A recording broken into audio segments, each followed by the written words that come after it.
안녕하십니까. 부모가 알아야 할 자녀의 대학 입시, 저는 범쌤입니다. 오늘은 학생부 종합전형 서류 중에서 이제 자기소개서를 작성하는 준비 요령, 여기에 대해서 알려드리려고 합니다. 일단은 자기소개서가 무엇인지에 대해서부터 차근차근 설명해 드리고요. 마지막 자기소개서 작성 시 유의사항까지도 말씀을 드리도록 하겠습니다. 자, 먼저 수시전형은 총 6개의 원서를 쓸 수가 있습니다. 6개입니다. 6개. 자, 물론 청운대나 호운대 같은 산업대학 또는 각종 전문대학교도 있겠죠. 그다음에 특별법에 의해서 설치된 우리가 알고 있는 카이스트나 유니스트 등의 과학기술원, 그다음에 육해공, 사관학교 등 이렇게 6장 이외에도 횟수 제한 없이 쓸 수가 있긴 합니다. 근데 일반적인 학생들은 6개 지원대학을 골라서 전형을 선택하죠. 그 다음에 이제 원서를 쓰게 되는데요. 이 중 대부분을 차지하는 것이 이제 학생부 교과 전형과 학생부 종합 전형입니다. 이들의 공통점은 학생 기록부를 활용한다는 것인데, 차이점은 학생부 내에 있는 교과 학습 발달 상황이 있습니다. 그거에 표시된 과목별 등급을 대학 기준에 맞춰서 평균을 내가지고 평가하는 것이 교과 전형이라면, 학생부에 기록되어 있는 모든 활동들을 평가하는 것, 정성평가라고 하죠. 그것을 종합전형이라고 합니다.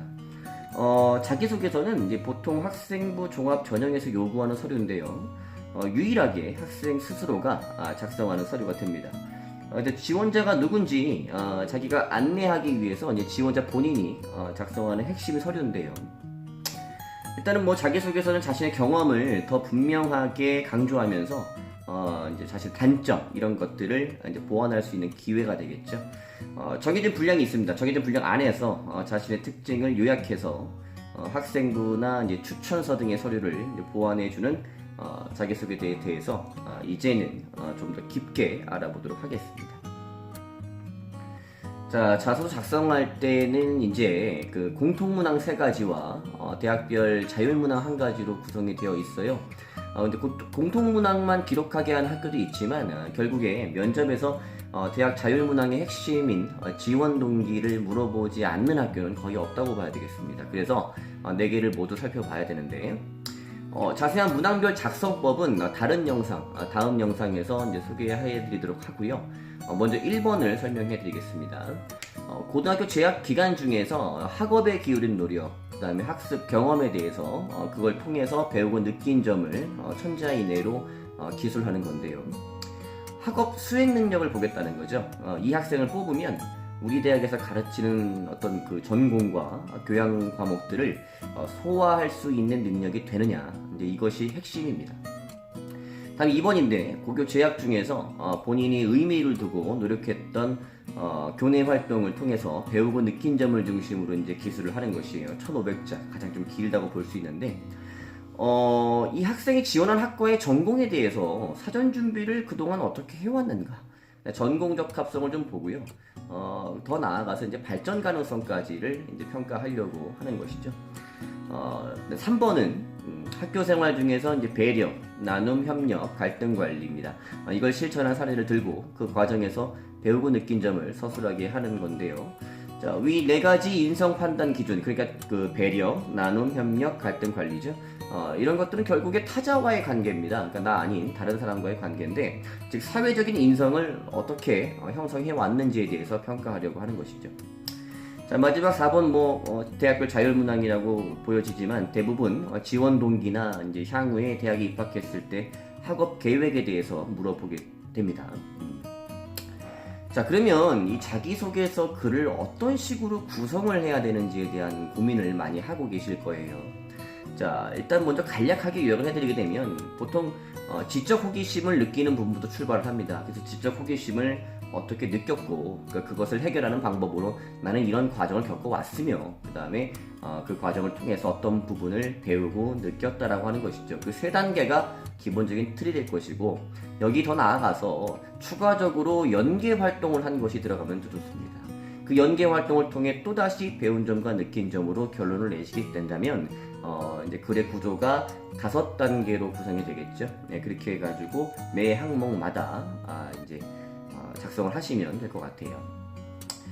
자, 그 다음에 이제 자기소개 작성할 때 이제 우리 준비물이라든지 입력 방법에 대해서도 좀 알아야 되는데, 먼저 이제 노트와 펜이 좀 필요하겠죠. 왜냐면 이제 계속 자기 활동을 보고 나서 이제 써보고 지우고 또 해봐야 되니까. 그 다음에 제일 중요한 건 학생부입니다. 왜냐면 학생기록부 안에 있는 내용을 기반으로 해서 자기소개서에서 충분한 설명을 더하는 것이기 때문에 학생기록부의 근거가 되지 않는 자기소개서는 의미가 크게 없습니다.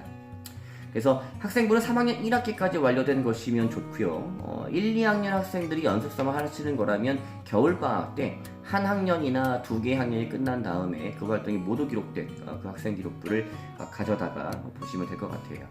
그래서 사실 1, 2학년 학생들 같은 경우에는 그 중간중간에 자기 학생부를 떼어서 자기소개서를 써보는 방법을 하게 되면 추후에 내년에 또는 뭐 내후년에 어떠한 활동들을 추가적으로 해야 할지에 대한 가이드라인이 잡히게 됩니다.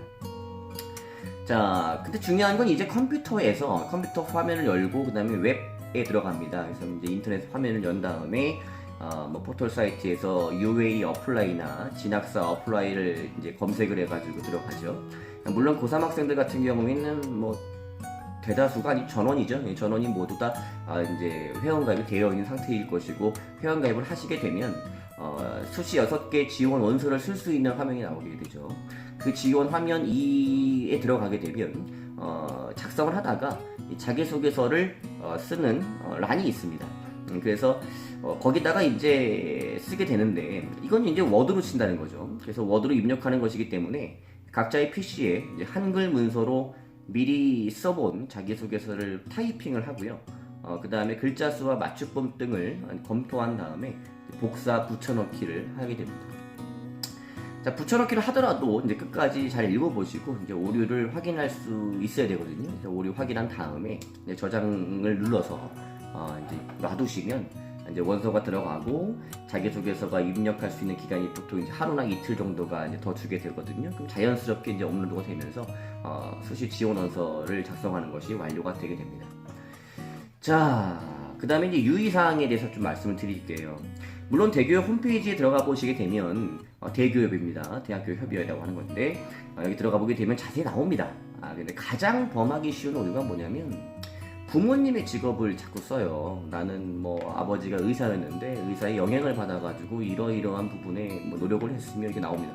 근데 이게 본인의 아버님이나 어머님의 직업이 들어가는 부분들은 사실상 삭제가 돼가지고 기록이 돼서 올라가는데 그거 이외에도 불이익을 받을 수 있다고 해요. 그러니까 제발 그 부분을 좀 쓰지 않게 해주시기 바라고요. 또 학교에서 하지 않은, 그러니까 고등학교 재학 중에서 고등학교 내의 활동이 아닌 다른 대외적인 활동에서의 실적이라든지 이런 부분들은 절대로 기입해서는 안 됩니다.